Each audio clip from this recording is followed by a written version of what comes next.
নমস্কার বন্ধুরা, আজকে আমি আরেকটা রেসিপি নিয়ে চলে এসেছি। সেটা হচ্ছে লাউ পাতায় মোরলা মাছের বড়া। তো দেখো, তার জন্য আমি পোস্ত নিয়ে নিয়েছি আর সর্ষে নিয়ে নিয়েছিলাম। তো এই দুটোকে আমি পেস্ট করে নিয়েছি।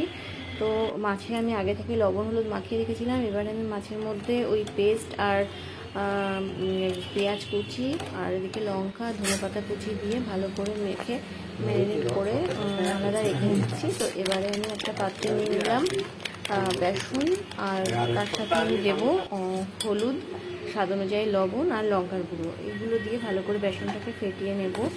এটা একটু ঘন হবে, কারণ লাউ পাতায় না হলে আটকাবে না। তো যাই হোক, লাউ পাতাটাকে আমি আলাদা করে ধুয়ে পরিষ্কার করে রেখেছিলাম। এবারে আমি ম্যারিনেট করা মাছটা লাউ পাতার মধ্যে দিয়ে বড়ার আকারে শেপ করে নেব। তো এটা লম্বা করে দিলেই বেশি সুবিধা হবে। উপর থেকে দিয়ে দিলাম কিছুটা কাঁচা সর্ষের তেল। এবারে আমি সবগুলো দেখো লাউ পাতা মুড়ে নিয়েছি ভালোভাবে। এবারে এটা আমি বেসনে ডুবিয়ে বড়ার আকারে ভেজে নেব। তো কড়াইতে তেল দিয়ে দিয়েছি, এই দেখো ভালো করে মাখিয়ে নিয়েছি বেসনের সাথে। এবারে আমি এগুলোকে ভেজে নিচ্ছি।